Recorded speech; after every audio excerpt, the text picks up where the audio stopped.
नमस्कार दोस्तों, आप देख रहे हैं सरकारी जॉब भर्ती और मैं हूं हेमेंद्र साहू। यहाँ पर देखने वाले हैं महिला परीक्षक भर्ती का 43वां वीडियो है, जिसमें देखेंगे महिला एवं बाल विकास से संबंधित महत्वपूर्ण प्रश्न है। और ये आप लोगों का एग्जाम जो बचा है वहाँ 20 दिन का शेष समय बचा हुआ है। तो कोशिश कर रहा हूँ कि जितना ज़्यादा हो सके आप लोगों के लिए वीडियो लाऊं, ताकि आप लोग इसे पढ़ सको और आपके एग्जाम में जो आएगा क्वेश्चन वहाँ आप आसानी से बना सको। ठीक है, तो फिर चलते हैं वीडियो की तरफ। सर्वप्रथम ये कि अगर आप चैनल पर नए हो तो चैनल को सब्सक्राइब कर देना और बेल आइकन को जरूर दबा देना। और इसका फ्री पीडीएफ आपको टेलीग्राम चैनल पे मिल जाएगा, तो वहाँ पे जाके आप डाउनलोड कर सकते हो। तो चलते हैं यहाँ पर पहला क्वेश्चन की तरफ। पहला प्रश्न है, ऊर्जा उत्पन्न करने वाले 3 पोषक तत्व है। यहाँ पर जैसे कि 3 पोषक तत्व दिया हुआ है, तो आपको ये बताना है कि ऊर्जा उत्पन्न इनमें से कौन करता है। आपको सही बताना है। ये रहेगा वसा, कार्बोज और प्रोटीन। कार्बोज मतलब कार्बोहाइड्रेट है ना। तो वसा, कार्बोज और प्रोटीन ऊर्जा उत्पन्न करने वाले प्रमुख तत्व है। अब यहाँ पर देखते तीनों में एक शब्द कॉमन है, विटामिन। तो विटामिन शब्द जो है वहाँ पर जैसे कि पोषक तत्व नहीं दिया गया है। क्यों नहीं दिया गया है? क्योंकि विटामिन जो है तत्वों का वह समूह है जो शरीर की कोशिकाओं के कार्य, विकास, वृद्धि के लिए महत्वपूर्ण होता है। अगला है, इसमें से किसके निर्माण में लोहा का आवश्यक तत्व है। तो लोहा का जो आवश्यक तत्व है, तो इसमें कौन सा निर्माण रहता है? जैसे कि हीमोग्लोबिन है, पोटेशियम है, सोडियम है, सल्फर है। तो ये रहेगा हीमोग्लोबिन। हीमोग्लोबिन अर्थात जो ब्लड का निर्माण के लिए लोहा, लोहा मतलब होता है आयरन। हम सीधे तौर पे लोहा को नहीं खा सकते, आयरन के रूप में होना चाहिए। जैसे कि हरे सब्जियों में रहता है, तो ये क्या है, आयरन प्राप्त होता है। तो इसमें जो है लोहे यानी कि आयरन की सर्वाधिक रूप से आवश्यक तत्व है वहाँ हीमोग्लोबिन के लिए होता है। अगला है, जिस पोषक तत्व के ऊंचे सेवन से उच्च रक्तचाप का खतरा बढ़ जाता है वहाँ है। आपको बताना है कि कौन से ऐसे पोषक तत्व है जिसको अधिक मात्रा में ले लेने से उच्च ताप यानी कि बीपी बढ़ जाता है। इसका जो आंसर रहेगा सोडियम। अब सोडियम को सामान्य भाषा में बोले तो फिर नमक, नमक से प्राप्त होता है सोडियम। अगर हम ज़्यादा मात्रा में नमक खाते हैं, जो लोग नमक की मात्रा ज़्यादा खाते हैं उनके शरीर में क्या होता है, बीपी का समस्या रहता है। इसलिए जो बीपी वाले रहते हैं उनको कम नमक खाना चाहिए, इसे डॉक्टर बोलते हैं। यही इसका आंसर रहेगा। अगला है, खाद्य पिरामिड का आधार बनता है। तो खाद्य पिरामिड का आधार कैसे बनता है? देखो, जब भी पिरामिड बनता है ना, वो कैसे रहता है, इस आधार पे रहता है। ठीक है, अब यहाँ पर क्या है, आधार। तो इसी आधार को पूछा गया है। तो खाद्य पिरामिड का जो आधार है वहाँ सब्जियों एवं फलों में है। अब सब्जियों एवं फलों में क्यों है? तो इसका जो आंसर रहेगा, देखो जो भी रहता है ना वो प्राकृतिक से जो पहली पैदा होता है, जैसे कि फल है या हरी सब्जी है, तो ये क्या है, पहली पैदा हो रहा है, यानी कि खाद्य धरती से पैदा हो रहा है ना, तो ये क्या है, आधार है। लेकिन उसके बाद अगर उस चीज़ का अलग अलग जो प्रोडक्ट बनाया जाता है, जैसे कि कोई ब्रेड बना रहा है, कोई अलग से जो जो कि और कुछ भी खाद्य पदार्थ का निर्माण करता है, तो ये क्या है, खाद्य श्रृंखला का अगली पीढ़ी है, यानी कि अगला भाग है। लेकिन अगर बेस पूछता है, अगर आधार पूछता है, तो सब्जी और फल इसका आंसर सही रहेगा। अगला है, साबुत अनाज अच्छे स्रोत है। तो साबुत अनाज किसका अच्छे स्रोत है आपको बताना है। ये रहेगा विटामिन बी का। विटामिन बी का साबुत अनाज सबसे अच्छे स्रोत है। साबुत अर्थात हमको जैसे कि मूंगफली खाना है, तो मूंगफली को सीधा नहीं तौर पे नहीं खा सकते, लेकिन कैसे खा सकते, उसे चबा चबा कर खाते हैं, है ना। उसी तरीके से मूंगफली है, चना है, दाल है, ये सभी क्या है, साबुत अनाज के अच्छे स्रोत है जो कि विटामिन के कार्य करता है। विटामिन इससे प्राप्त होता है, विटामिन बी। अगला है, गर्भावस्था के दौरान लौह तत्व की प्रस्तावित आहार्यता मात्रा है। तो गर्भावस्था में जैसे कोई माता रहती है, तो उसको जो है सरकार के माध्यम से या कोई भी डॉक्टर के माध्यम से आयरन युक्त दवाइयाँ देती है। क्यों? क्योंकि इसमें जो है उसको चाहिए रहता है। जैसे कि क्या है, गर्भावस्था, इसका मतलब उसमें 2 शरीर है, 2 शरीर के लिए कितना हो जाएगा, अतिरिक्त रूप से सरकार या जो भी रहता है आहार की मात्रा में 35 मिलीग्राम प्रतिदिन इनको आयरन दिया जाता है। अगला है, गर्भावस्था में औसतन वजन में बढ़ोतरी होनी चाहिए। बहुत ही इंपॉर्टेंट प्रश्न है। तो इसका जो जवाब रहेगा वहाँ 10 से 12 ग्राम तक, है ना, 10 से 12 ग्राम तक होना चाहिए। मान लो जाए किसी, जैसे कि महिला है, अब उनका जो वजन है वो 50 किलो का है, ठीक है। लेकिन जब वह गर्भधारण करता है और 7वें-8वें महीने तक जाता है तो उसमें क्या है, लगभग 2.5 से 3 किलो तक तो बच्चा हो जाता है। लेकिन उसमें भी परिवर्तन होकर लगभग 10 से 12 ग्राम, यानी कि 50 की जगह 60 से 62 किलो का होना चाहिए महिला, क्योंकि इससे जो है बच्चे भी स्वस्थ रहते हैं, इसका मतलब है। और जो महिला है उनका शैल तो भी बढ़ता है ना। तो उस दरमियान में इनका जो वजन लगभग 10 से 12 किलोग्राम तक बढ़ता है, जो कि बढ़ोतरी होता है। अगला है, गर्भवती महिलाओं में कब्ज का उपचार इसके सेवन से किया जा सकता है। तो कब्ज का जो उपचार है, यानी कि कब्ज मतलब क्या होता है, जैसे कि पेट खराब होना या कुछ भी पेट में जैसे कि कोई भी चीज़ डाइजेस्ट नहीं होता, तो ये क्या है, सभी कब्ज का लक्षण है। तो इसके लिए है प्रचुर मात्रा में सब्जियां, फल और तरल पदार्थ, ये जितने भी है उसको लेना चाहिए और भरपूर मात्रा में। अब भरपूर मात्रा है इसका मतलब फुल पेट नहीं खाना है हमको, सामान्य रूप से है, तब जाके ये फायदेमंद होता है। इसका जो आंसर रहेगा वहाँ बी रहेगा। अगला है, प्रोटीन ऊर्जा कुपोषण का पहला सूचक है। दोस्तों, आपको जब भी ऐसे प्रश्न आएगा ना आपके एग्जाम में, तो पहले पढ़ना, पढ़ने के बाद सोचना, पहले पढ़ना फिर सोचना, तब आंसर देना। क्योंकि ये जो जैसे कि महिला बाल विकास के अंतर्गत जितने भी योजना है या जो भी कार्य होता है, ये सभी को थोड़ा सा ध्यान में रखकर पढ़ना, तब जाके आपको आंसर देने में बहुत ही ज़्यादा सुविधा होगा।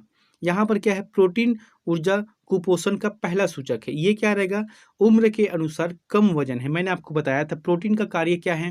प्रोटीन का कार्य है शरीर की जो कोशिका है इनका निर्माण करना है। अब ये अगर प्रोटीन कोशिका का निर्माण करके छोड़ के शरीर का अगर ऊर्जा दे रही है, इसका मतलब क्या होता है, उस बच्चे का जो जैसे कि 20 साल का कोई उम्र है, अब 20 साल में जितना वजन होना चाहिए उतना वजन ना होकर वो कम रहता है, इसका मतलब यही है कि उम्र के अनुसार वजन का कम होना होता है। अगला है, लाल रक्त कणिका की जीवन अवधि होती है। काफ़ी इंपॉर्टेंट है, इसे कई बार एग्जाम में पूछे गए हैं। एक होता है आरबीसी होता है और एक होता है डब्ल्यूबीसी। आरबीसी मतलब होता है रेड ब्लड सेल होता है और डब्ल्यूबीसी मतलब होता है वाइट ब्लड सेल होता है। तो लाल रक्त कणिका जो जीवन काल होता है वहाँ 120 दिनों का होता है। और जो श्वेत रक्त कणिका है इनकी जो जीवन काल है, अगर पूछता है तो फिर बता देना आपको 2 से 4 दिन के मध्य होता है। अगला है, बच्चों में मांसपेशियों को गंभीर रूप से अपक्षय होते देखा जा सकता है। इसमें तो किसके माध्यम से, सूखापन के माध्यम से बच्चों की जो मांसपेशियां है उसमें अपक्षय होते देखा जा सकता है। अगला है, काली खांसी प्राथमिक तौर पर निम्न लोगों का रोग है। जैसे काली खांसी होता है तो सर्वप्रथम या प्राथमिक रूप से किसे होता है, ये रहेगा नवजात शिशुओं को। जो नवजात शिशु होते हैं उनको जल्दी होने की संभावना रहती है, इसका आंसर रहेगा ए। अगला है, इनमें से कौन सा संक्रामक रोग है। तो संक्रामक रोग अर्थात क्या होता है, फैलता है। तो उच्च रक्तचाप यानी कि बीपी कोई फैलता है क्या, नहीं फैलता है।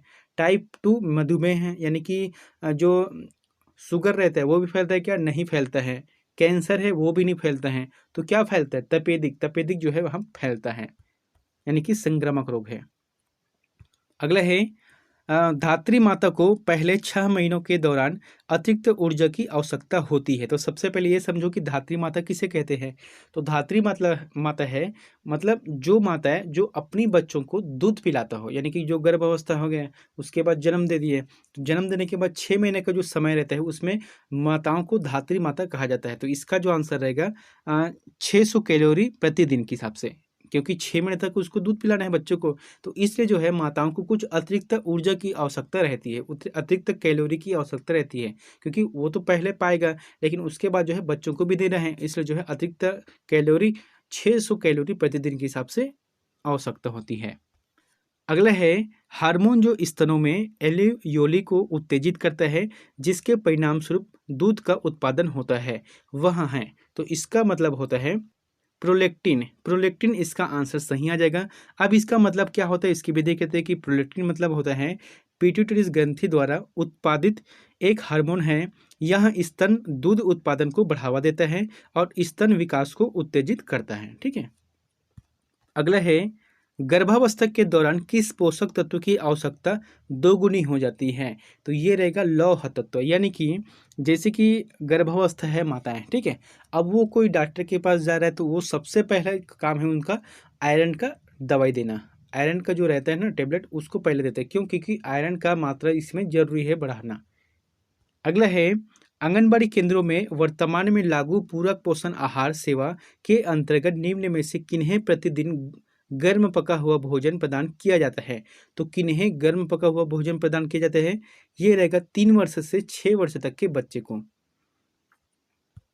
अगला है, महिला एवं बाल विकास द्वारा किस स्तर पर महिला जागृति शिविर आयोजित किया जाता है? तो महिला एवं बाल विकास के माध्यम से कौन से स्तर पर महिलाओं के लिए जागृति शिविर का आयोजन किया जाता है? जैसे कि एक होता है ग्राम पंचायत स्तर पे होता है, जनपद पंचायत स्तर पे होता है, जिला पंचायत स्तर पे होता है। तो इसका जो आंसर रहेगा उपरोक्त तो सभी सही रहेगा, जो कि सभी स्थानों पर किया जाता है। अगला है, छत्तीसगढ़ में कुल 3 नारी निकेतन हैं, निम्न में से किस जगह नारी निकेतन नहीं है? ये आपको याद रखना है। तो छत्तीसगढ़ में कितना है नारी निकेतन? अभी वर्तमान की बात किया जाए तो 3 है। तो 3 में से एक नहीं है, इसका मतलब है जगदलपुर है, जगदलपुर में नहीं है। और बाकी जैसे कि अंबिकापुर है, रायपुर है और दंतेवाड़ा, यहाँ पर जो है नारी निकेतन स्थित है, यहाँ पर है। अगला है, बालिका मंडल योजना एवं गर्ल टू गर्ल अप्रोच किस योजना के 2 प्रभाग है? तो कौन सी योजना के 2 प्रभाग है? बालिका मंडल योजना एवं गर्ल टू गर्ल अप्रोच। ये रहेगा किशोरी शक्ति योजना। ये किशोरी शक्ति योजना के तहत यहाँ इनके 2 प्रभाग है। अगला है, निम्न में से कौन आंगनबाड़ी केंद्रों के लक्षित हितग्राही नहीं है? तो आंगनबाड़ी केंद्रों के लक्षित हितग्राही कौन सा नहीं है? ये रहेगा परित्यक्ता है। जो परित्यक्ता जो महिला है वो इसके हितग्राही नहीं है। बाकी जैसे गर्भवती महिला है और शिशुवती महिला है या किशोरी बालिका है, ये इसमें शामिल हो जाएगा। और साथ ही अगर इसमें देखा जाए जैसे परित्यक्ता के साथ साथ जो विधवा महिला है, इसको भी इसमें शामिल नहीं किया जाता। अगला है, आयुष्मती योजना का संबंध है। तो आयुष्मती योजना का जो संबंध है ना, वो चिकित्सा से है। यानी कि इसके अंतर्गत जो पात्र हितग्राही है वह सभी प्रकार के महिला जो कि बीमारी से ग्रसित रहते हैं, ये सभी इसके हितग्राही रहते हैं। अगला है, छत्तीसगढ़ महिला कोष की अध्यक्ष होता है। तो छत्तीसगढ़ महिला कोष जैसे कि आपको बताया था स्व सहायता समूह, उसके में जो है छत्तीसगढ़ महिला कोष का गठन किया गया जो कि उसको वित्तीय सहायता प्रदान करते हैं। तो इसका जो जवाब रहेगा, महिला एवं बाल विकास विभाग के जो मंत्री रहते हैं, यही छत्तीसगढ़ महिला आयोग के मतलब इसके कोष के अध्यक्ष होते हैं। और अभी कौन है? अनिला भेड़िया है। अगला है, किशोरी शक्ति योजना किस क्षेत्रीय योजना है? तो किशोरी शक्ति योजना जो है कौन सा क्षेत्रीय योजना है? यहाँ पर जैसे कि ऑप्शन है, केंद्रीय क्षेत्रीय योजना है कि केंद्र प्रायोजित योजना है या राज्य मत की योजना है। ये रहेगा पहला, यानी कि केंद्रीय क्षेत्रीय योजना है किशोरी शक्ति। अगर प्रश्न आते कभी कभी कि किशोरी शक्ति योजना छत्तीसगढ़ में कब लागू हुआ, तो इसका जो जवाब रहेगा 1 नवंबर 2000 को, 1 नवंबर 2000 को लागू होगा। अगर केंद्र की बात आता है तो फिर केंद्र में 1 नवंबर 1991 में लागू हुआ। अब देखो 1 नवंबर 1991 में पूरे देश स्तर पर लागू हुआ, लेकिन उस समय छत्तीसगढ़ किसका हिस्सा था? मध्य प्रदेश का हिस्सा था। ठीक है, तो अपना जब छत्तीसगढ़ 1 नवंबर को बना तो स्वाभाविक रूप से ये योजना है छत्तीसगढ़ में भी लागू हो गया। इसलिए अगर राज्य की बात आता है तो 1 नवंबर 2000, अगर केंद्र की बात आता है तो 1 नवंबर 1991 रहेगा। अगला है, निम्न में अंडा किसका अच्छा स्रोत है? तो अंडा सभी खाते लगभग, है ना। तो ये किसका अच्छा स्रोत है? ये रहेगा अनिवार्य अमीनो अम्ल का। अनिवार्य अमीनो अम्ल का यहाँ सबसे अच्छा स्रोत है। अगर विटामिन की बात किया जाए, विटामिन डी सबसे बेहतर रहता है, इसमें स्रोत है। अगले है, शिशुओं में दस्त होने का निम्न में से कौन सा कारण है? तो शिशुओं में अगर दस्त हो रहा है, बार बार दस्त हो रहा है, तो इसका निम्न कारण कौन सा हो सकते हैं? वसा और प्रोटीन्स की अधिक मात्रा में लेना। जैसे कि कोई भी चीज़ का है, कोई भी चीज़ अगर हम अतिरिक्त मात्रा में लेते हैं, कुछ ज़्यादा मात्रा में लेते हैं, तो इसका मतलब है कि वहाँ नुकसान देगा। इसीलिए जैसे कि बच्चों को भी दूध भी पिलाते हैं ना, तो कम मात्रा में पिलाना चाहिए। वसा है, प्रोटीन है, ये सभी की जो अधिकता मात्रा है, इसी की वजह से बच्चों में दस्त होता है। अगला है, टीबी का प्राथमिक रोकथाम में शामिल है। तो देखो यहाँ पर जो है डॉट्स है, बीसीजी का वैक्सीन है, एमडीटी है और उपयुक्त सभी। तो इसका जो आंसर रहना चाहिए उपयुक्त सभी रहना चाहिए। ठीक है, लेकिन प्रश्न को क्या बोला गया है पहले समझना। टीबी का प्राथमिक रोकथाम, अगर किसी को लक्षण होता है कि टीबी इसमें होने वाला है, तो ये क्या है? प्राथमिक लक्षण है। अब इसे सरकारी अस्पताल में जाकर इसे बीसीजी का टीका या बीसीजी का वैक्सीन लगाकर ठीक किया जा सकता है। लेकिन फिलहाल तो इसका आंसर बी रहेगा। ठीक है, लेकिन अगर ये टीबी का रोग अगर बढ़ गया तो स्वाभाविक है इसे वैक्सीन के साथ साथ डॉट्स की गोली है और एमडीटी का भी इलाज किया जाता है, यानी कि तीनों रूप से इसमें इलाज किया जाता है। अगला है कुपोषण से बचाव हेतु आवश्यक उपाय है। तो कुपोषण से अगर बचाना है तो इसके लिए आवश्यक उपाय कौन कौन से? सबसे पहले क्या है, माँ को जो है पोषण संबंधी शिक्षा देना है ना, क्योंकि बच्चे को कुपोषण से बचाना है मतलब माँ के गर्भ से ही बचाया जा सकता है अच्छे से। तो इसके लिए क्या है, उस माँ को जो है नॉलेज होना चाहिए कि क्या खाना है क्या नहीं खाना है। दूसरा है कि स्तनपान को प्रोत्साहन देना है। आजकल मॉडर्न की ज़माना है तो स्तनपान को थोड़ा सा कम ध्यान देते हैं और थोड़ा सा जो आधुनिक हो गया डिब्बा वाला तो फिर ज़्यादा हो गया है ना, तो इसको भी बढ़ावा देना है स्तनपान को।